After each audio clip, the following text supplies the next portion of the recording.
tupokee taarifa yetu ya habari.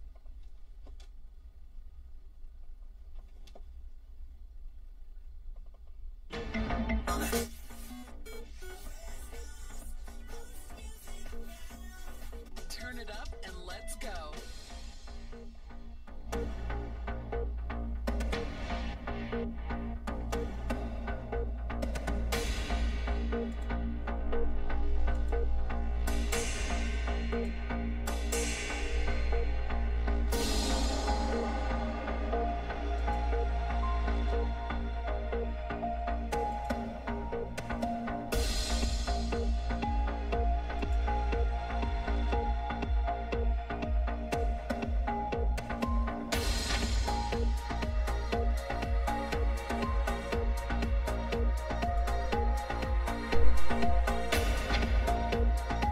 Karibu katika taarifa yetu ya habari kutoka idhaa hii ya Kiswahili Radio Fortune Africa. Tumekuandalia mengi ikiwa ni pamoja na Netanyahu asema Israeli itapinga kwa nguvu kuundwa kwa taifa la Palestina. Qatar kuendelea na upatanishi baada ya Israeli kueleza masikitiko kuhusu shambulio dhidi ya Hamas. Safari za ndege nchini Afghanistan zasitishwa baada ya mtandao kuzimwa. Majibu ya Hamas kuhusu mpango wa amani yanatarajiwa kuchukua siku kadhaa. Naam. Na tumai ubweri wafya pote pale ulipo duniani kwa moyo mkunjufu na mikono miwili. Ujambo na karibu kwenye taarifa yetu ya habari kutoka idhaa hii ya Kiswahili Radio Fortune Africa. Jina langu ni Kantona Joseph.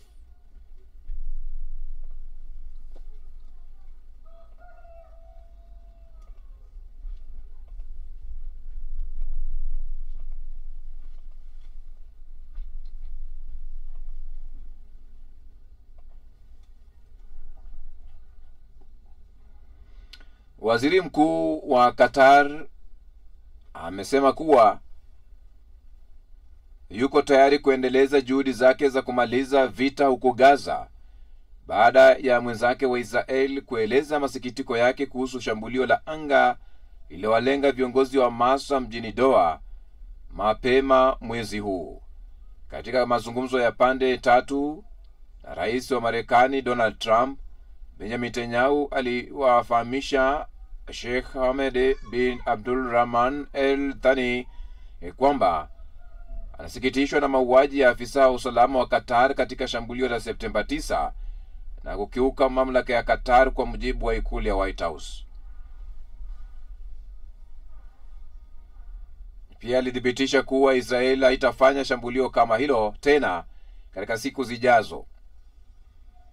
Rais Donald Trump ameipa Hamas muda wa siku 4 kuwa tayari imeshakubaliana na mpango huo, huku Qatar ikisema itakutana na viongozi wa Hamas na Uturuki hivi leo kujadiliana mapendekezo hayo ambayo hadi sasa yameungwa mkono na mataifa kadhaa ya Kiarabu.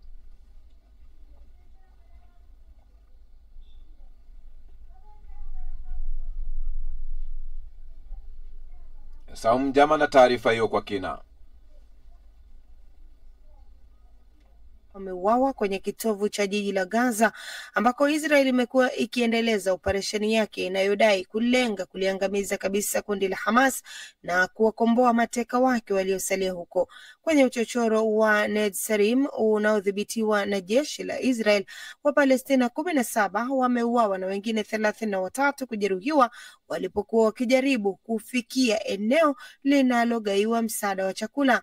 Kwenye tukio jingine, mashambulizi mawili ya anga dhidi ya mahema ya wakimbizi wa ndani katika eneo la Muwasi, jeshi la Israel limewaua Wapalestina wengine 10. 7 kati yao wameuliwa kwenye kitongoji cha Deira al-Balah.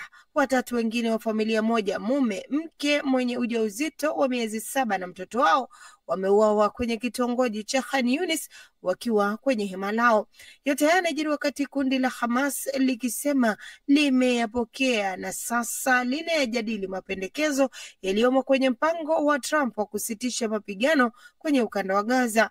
Mpango huo uliotangazwa jana tayari unaungwa mkono na Israel na mataifa kadhaa ya Kiarabu na Ulaya yanayosema unatoa mwanga wa kukomesha miaka miwili ya umwagaji damu kwenye ukanda huo. Qatar, ambayo ni mmoja wa upatanishi wakuu watatu wa mzozo huo, imesema wajumbe wake wanakutana Jumanne ya leo na wale wa Hamas na Uturuki kujadili mpango huo wa Trump. Hata hivyo, katika kile kinachoonekana kuwa kitisho cha wazi, Trump mwenyewe amewaambia waandishi wa habari hivi leo kuwa Hamas ina siku 4 tu za kukubali mpango huo, vinginevyo itakabiliwa na hali mbaya zaidi. Tutalifanikisha hili kwa siku 3 ama 4 kutoka sasa. Nchi zote za Kiarabu zimekubali, nchi za Kiislamu zote zimekubali, Israel imekubali. Tunangojea Hamas tu, ama watakubali au watakataa, na kama wakikataa watakuwa na mwisho mbaya sana. Wizara ya afya ya Gaza imesema kufikia sasa watu waliokwishaua tangu mashambulizi ya Israel mwezi Oktoba mwaka 2023 imefikia 66,000, huku wengine 170,000 wakijeruhiwa.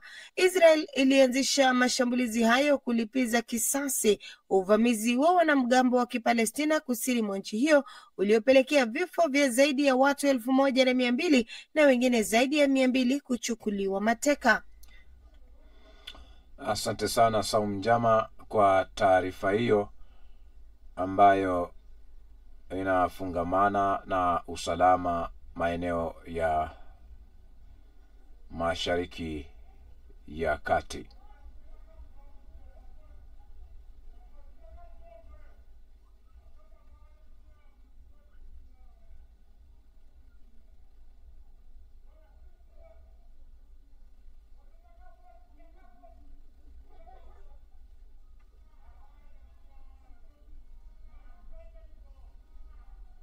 Moja kwa moja tupokee uchambuzi. Baadhi ya maswali mawili matatu tu, kuwa ndani ya saa 72 kutoka Netanyahu kuhutubia mkutano wa Umoja wa Mataifa, anakuja kukutana na mpango wa karibu mambo 20 wa Trump, halafu chini ya saa 2 anaukubali katika mambo yote bila kupinga kitu kimoja. Nadhani nimekuwa na maswali kiasi kuwa imewezekana vipi kuwa vifungu vyote alivyoviandaa Trump na watu wake na Netanyahu kuja kupitia na akakubaliana navyo vyote bila kurekebisha, bila kupunguza, bila kuongeza kuwa hiki kipungue. Ni kama kwamba Rahbi unasema kwa mapendekezo haya ambayo akatoa Trump, kwako wewe kama mchambuzi amekupa maswali zaidi kuliko ni majibu ya mzozo wa Gaza. Bila shaka kumekuwa na maswali mengi, na si tu maswali, unashangaa kuwa kitu kimoja, kuwa haya makubaliano yote ukisoma kifungu kimoja baada ya kimoja unagundua kuwa ni zaidi ya 85% ya vifungu vyote vimekuwa upande wa Israel na sio upande wa pili wa Hamas. Hakuna tarehe maalum inayotaja vikosi vya Israel kuondoka, ila vinasema vitakwenda kwa awamu. Lakini katika kingine ambacho bado kinaleta ukakasi kwenye haya, kuwa uingizaji wa misaada utazingatia makubaliano ya Januari 19 katika vifungu vya Januari 19 ambavyo Israel ndio atathibitisha gari gani ingie, msaada gani usiingie. Kwa nini bado tuko kwenye hivyo? Ulaghai fulani upo kwenye makubaliano. Lakini angalau pendekezo haya ya Donald Trump yanasema kwamba Israel itajiondosha kwenye ukanda wa Gaza kidogo kidogo kadri ambavyo hali ya usalama itaendelea kuimarika. Kulikuwa kuna shida gani katika pendekezo ambalo limependekezwa na wajumbe wengi wa Umoja wa Mataifa kuwa vitumwe vikosi vya kimataifa kuwepo Gaza, ikiwemo rais wa Indonesia Prabowo akisema kuwa yupo tayari kupeleka askari wa Umoja wa Mataifa waende pale wakahudumu, kwa sababu haingia akilini kuwa IDF ambao wameshiriki kwenye vita ya miezi 23 na Marekani ambaye akitoa msaada wake, kuwa eti upande mmoja wa Hamas usalimishe silaha, halafu watakuwa chini ya usimamizi na ulinzi wa upande mmoja wa IDF ambao imeshiriki na imetajwa na imeua na imeharibu ndani ya eneo moja. Angalau kwa mpango huu inaonekana kwamba kutakuwa na serikali ya mpito ya kipindi cha angalau miaka 5 ambayo itaongozwa na viongozi wa kimataifa. Huoni kwamba angalau hii nukta ambayo inasema kwamba kuna ushiriki wa jumuiya ya kimataifa katika usimamizi wa Gaza baada ya vita kumalizika? Unaweza kusema ni jambo zuri, lakini umewashirikisha kiasi gani wahusika ambao ni wa Palestina? Karibu vikao vyote vilivyohusika na mpango huu wa ujenzi, kila kitu au ratibu wote uliamua kuwatenga rasmi wa Palestina wote. CPA wala sio Palestina ya Hamas, wala sio washirika wa karibu wa Palestina. Lakini Unaona mpango mzima ulivyokuwa unaandaliwa ulikuwa na washirika wa karibu zaidi wa Israel. Ndio swala hilo ambalo tutakuwa tunalifuatilia. Imekuwa ni uchanganuzi katika hatua hii ambapo msikilizaji nazidi kusonga mbele katika taarifa yetu ya habari.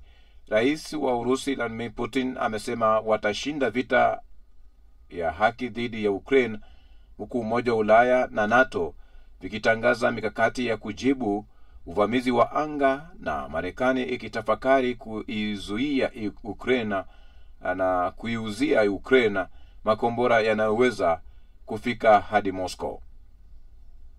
Ya kushinda katika kile alichokiita vita ya haki inayoendelea nchini Ukraine, na kuongeza kuwa mzozo huo ni mapambano ya kizalendo kwa ajili ya mustakabali wa taifa lake, katika video iliyochapishwa kwenye tovuti ya Kremlin Jumatatu wiki hii.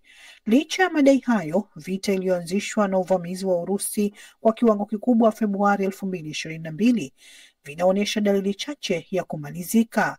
Mgogoro huu umesababisha vifo vya maelfu kwa maelfu, mamilioni kukimbia makazi yao, na unaendelea kuyumbisha usalama wa kimataifa. Ukraine imeripoti shambulizi la drone lililofanywa na Urusi usiku wa kuamkia leo, ambalo liliua watu 4 wa familia moja katika kijiji cha Chenchinia, mkoa wa Sumy. Mkuu wa utawala wa kijeshi wa mkoa huo Oleg Grigorov amesema usiku wa leo adui amelenga jengo la makazi katika kijiji cha Chechnya, jamii ya Krasnofilia. Waokoaji walipata miili ya wazazi na watoto wao 2 wa kiume wenye umri wa miaka 6 na 4 kutoka chini ya kifusi. Wakati Ukraine ikiomboleza, wizara ya ulinzi ya Urusi imesema imezuia drone 81 za Ukraine usiku huo, ikieleza kuwa ilizuia mashambulizi makubwa katika maeneo ya Volgograd. Maafisa wa eneo hilo wamesema hakuna uharibifu mkubwa uliojitokeza.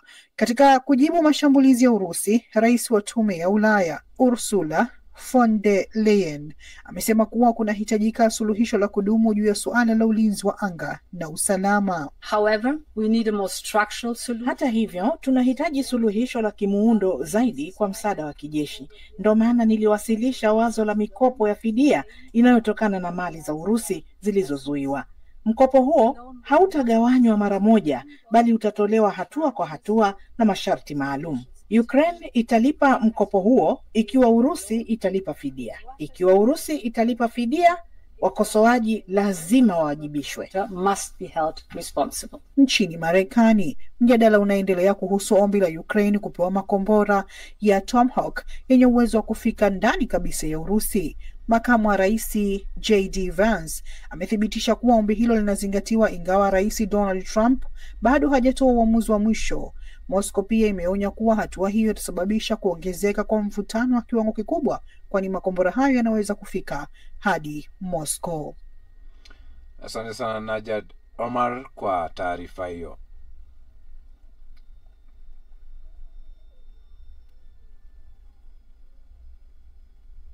Baraza la Usalama la Umoja wa Mataifa linapiga kura leo kuhusu kuimarisha kikosi cha kimataifa cha kulinda usalama nchini Haiti.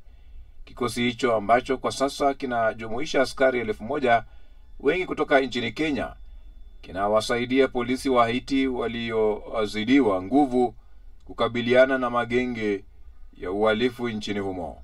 Suleiman Mwiru na taarifa hiyo. Kura leo Jumanne kuamua kama kikosi cha usalama kinachoungwa mkono na UN nchini Haiti kiimarishwe na kuwa jeshi kamili lenye wanajeshi ili kukabiliana na machafuko yanayoongozwa na magenge ya uhalifu. Kwa sasa maafisa wa polisi wapatao 1,000, wengi wao kutoka nchini Kenya, wamepelekwa Haiti chini ya kikosi cha usalama cha kimataifa MSS kusaidia polisi wa Haiti waliokumbwa na changamoto kubwa za kiusalama.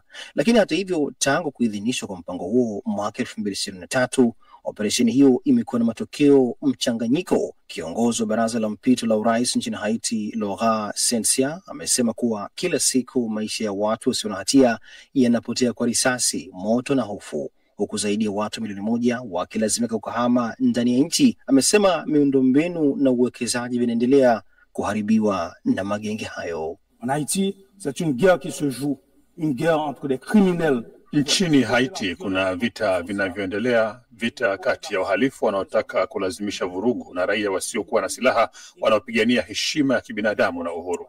Jibu lazima liwe thabiti. Leo jumuiya ya kimataifa inapaswa kusimama pamoja na Haiti na kuchukua hatua za kiwango kikubwa, si hatua za nusu-nusu, bali majibu madhubuti na ya haraka yanahitajika. Ukimya na kutokuchukua hatua si chaguo jema. Le silence ou l'inaction n'est pas une option. Sensia ameunga mkono pendekezo la Marekani na Panama la kuibadilisha MSS kuwa kikosi chenye nguvu zaidi kwa kipindi cha mwaka mmoja. Kikosi hicho kipya kinatarajiwa kuwa na zaidi ya maafisa 5,500 waliovalia sare, wakiwemo polisi na wanajeshi tofauti, na sasa waliopo ni polisi pekee. Rais wa Kenya William Ruto amesema kuwa na watu sahihi, rasilimali za kutosha, vifaa vinavyofaa na usaidizi wa vifaa, usalama wa Haiti unaweza kurejeshwa. Kikosi hicho kipya pia kinatarajiwa kuungwa mkono na ofisi maalum ya usaidizi ndani ya Umoja wa Mataifa kwa ajili ya msaada wa kifedha na vifaa. Ndiyo hali ambayo inajitokeza ya hali ya usalama inajadiliwa.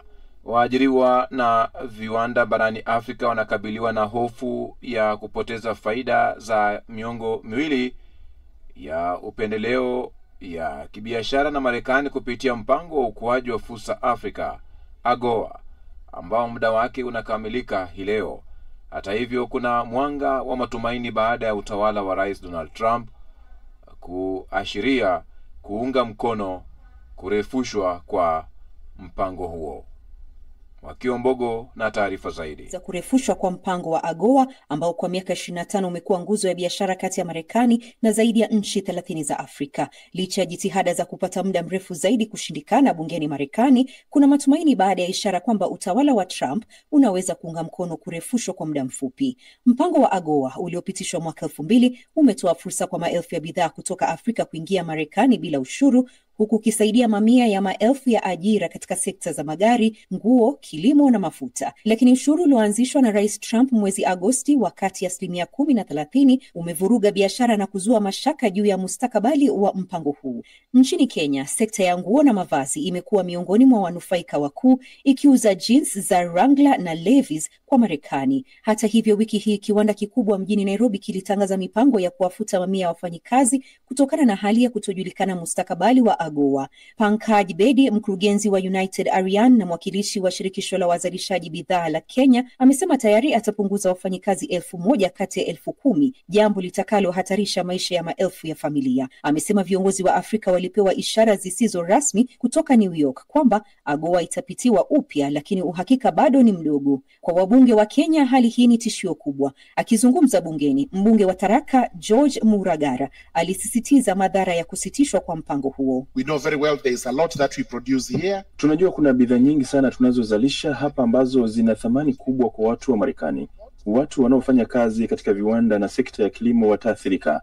Tuna zaidi ya watu 66,000 wanaofanya kazi hapa na zaidi ya 75% yao ni wanawake. Mapato yao yanatumika kwa mambo muhimu kama elimu, afya na kupunguza umaskini. Poverty alleviation. Lesotho imekumbwa zaidi na ushuru wa juu ikitozwa 50% mapema mwaka huu, huku Kenya ikipata kiwango cha chini zaidi cha 10%. Mataifa haya madogo yanategemea kwa kiasi kikubwa AGOA kwa mauzo yake ya nje. Wadadisi wanasema kumalizika kwa AGOA kutamaanisha sio tu kupotea kwa soko, bali pia kudhoofisha uwekezaji wa kigeni, ni nyororo ya usambazaji na mapambano dhidi ya umasikini. Wafanyikazi zaidi ya milioni 1.3 barani Afrika, wengi wao wanawake, wamo hatarini. Wakati huo huo, siasa za ndani Marekani zimeweka kipaumbele kingine. Wa Republican na wa Democrat bado wanalumbana kuhusu mswada wa matumizi ya dharura ambao huenda ndiyo njia pekee ya kisheria ya kufanikisha kurefusha kwa AGOA. Kwa sasa mustakabali wa mpango huu uko njia panda, ukiakisi mchanganyiko wa hofu na matumaini kwa bara la Afrika.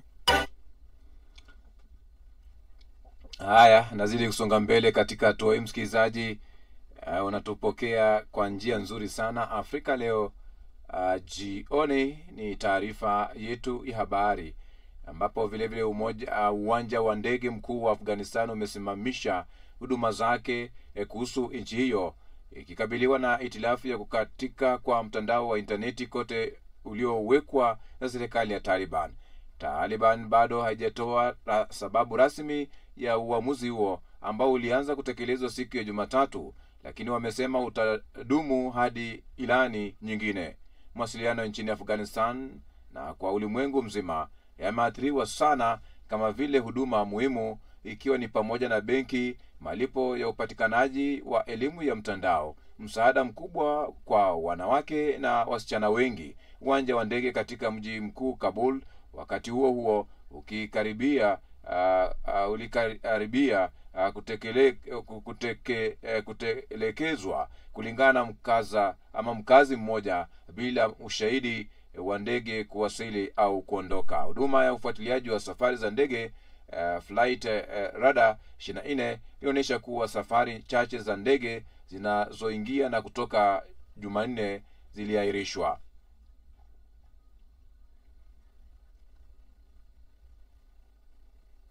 Unaendelea kusikiza taarifa hii habari kutoka idhaa hii ya Kiswahili ya Radio Fortune Africa. Ukweli na burudani. Tunakuomba mpenzi msikilizaji, simama na kitu hiki kufikia malengo yake ya uratibu kwenye hatua ya kuweza kununua transmitter yenye uwezo wa kurusha matangazo yake mbali na kwa njia nzuri itakayotanua wigo letu na kuwafikia mamilioni ya watu kwa njia ya FM. Wasilisha mchango wako kupitia paybill number ni 625625, account number ni 012450 85217800, au till number ni 45614668 kupitia mitandao yote ya kurusha pesa. Mambo yetu, safari yetu, maisha yetu, tamaduni wetu, ambapo na imani yetu, ambapo wakati huu basi na kurejesha kupokea yanayovuma kwenye majukwaa ya mawasiliano.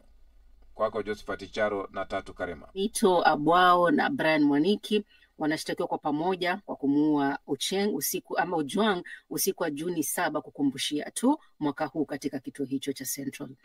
Hakimu Diana Kadvedza anasema kwamba washtakiwa hao watasalia rumande hadi mashahidi wakuu watakapotoa ushahidi wao, na amesisitiza kwamba wasiwasi ambao umetolewa si wa kubahatisha tu, bali unatokana na hatari za wazi na za ukweli, ikiwa ni pamoja na uwezekano wa maafisa hawa kiachiliwa huenda wakaharibu ushahidi ule wa CCTV ama kamera za siri.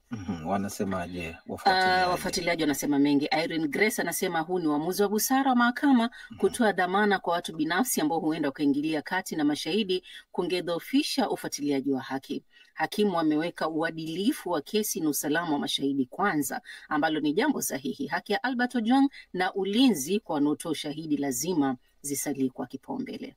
Lincoln Waigi anasema vile inafaa. Wajua Nairobi, ukifanya kitu ambacho watu wanaona ni sawa na kuambia vile inafaa. Sasa anasema vile inafaa vile wamenyimwa dhamana hii. Na Jackson Mabonga anasema naibu inspector general wa polisi Eliud Lagat ilishia vipi? Unajua litajwa sana wakati huo. Sasa nataka kujua yeye vile inafaa. Vile inafaa ni vipi sasa? Vile inafaa ni vipi? Na hayo ndio niliweza kusanya kwa sasa, na pia kukumbushia tu mfuatiliaji wetu kuhusu mitandao yetu ya kijamii ya DW Kiswahili. Tuko Facebook, tuko Instagram, tuko Twitter, tuko YouTube. Vile inafaa. Vile inafaa. Aya, Wilson Nyagusuka wa Ronya Sero Kuria, Mashariki Kenya. Vile inafaa. Kumaliza vita vya Gaza na Hamas ni jambo la heri kwa wakongwe, watoto na akina mama wa Palestina. Ni maoni ambayo yametufikia hapa studio kupitia kurasa zetu za mitandao ya kijamii, Instagram, YouTube na Facebook. Tadei Gaspar anasema Trump ulipaswa kukutana na Hamas pia kwenye huo mpango wako wa kutafuta amani. Kikao cha upande mmoja na kutoka kwa maazimio huwa ni batili, na kamwe hapo hutafuti amani, bali umetafuta njia ya kuisaidia Israel baada ya kuona wameanza kutengwa na baadhi ya nchi za Umoja wa Ulaya. Tatu Kayuni Rashid akiwa maeneo ya Dodoma anasema mauaji yanayoendelea Haiti yanamalizwa na viongozi wa Haiti wenyewe, na kama Umoja wa Mataifa unapiga kura kumaliza ama kuimarisha usalama Haiti, hilo ni pendekezo la kuisaidia nchi hiyo. Frank Rushatila anasema Israel wamekubali tu ili kupunguza pressure ama msukumo uliopo kati ya jamii ya kimataifa na kutengwa kwao.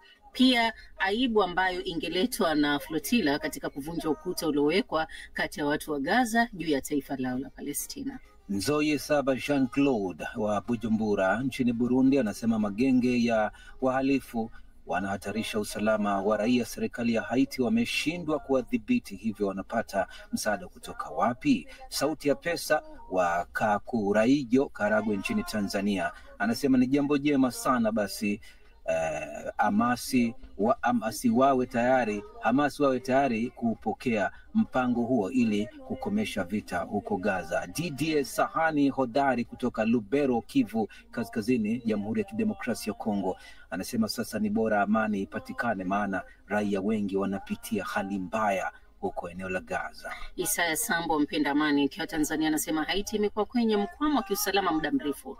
Si busara kusubiri vikao kama hivyo kutaka kupiga kura huku watu wanaangamia. Nzoisaba Jean Claude anasema asante sana Deutsche Welle Kiswahili, nawategea sikio kwa utulivu mkubwa sana mchana huu nikiwa pande za Bujumbura, Burundi. Ni hakika mnavuma kwa kishindo. Hongera sana. Vile inafaa.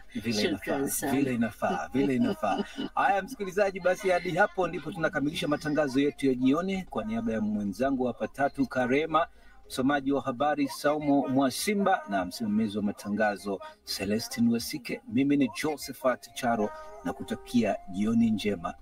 Vile inafaa. Asante sana Josephat Charo hapo hivyo. Sasa hivi basi tunaelekea ukingoni.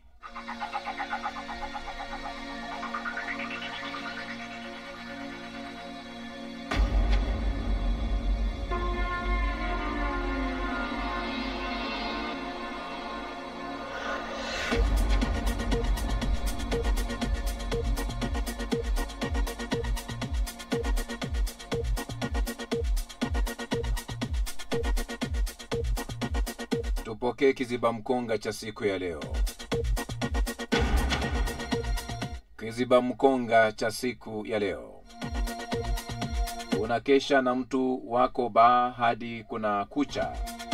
Asubuhi mnakokotana wote mmelewa kurudi home mkalale. Alafu moyoni unategemea huyo aje kuwa mwenza wa maisha. Eti mje kuwa wapenzi wa shida na raha. Endelea kuota mheshimiwa. Ukimaliza kuota tukujuze. Unakesha na mtu wako baa hadi kuna kucha. Asubuhi mnakokotana wote mmelewa kurudi home mkalale. Alafu moyoni unategemea huyo aje kuwa mwenza wako wa maisha. Eti mje kuwa wapenzi wa shida na raha. Endelea kuota. Ukimaliza kuota tutakujuza.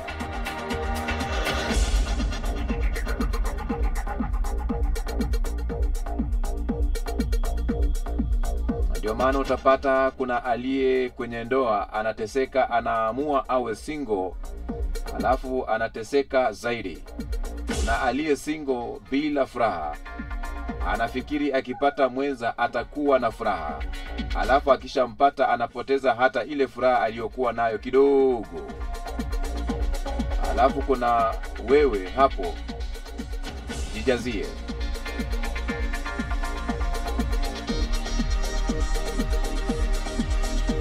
Ndio maana wanafurukutana kila siku wakiwa kwenye baa.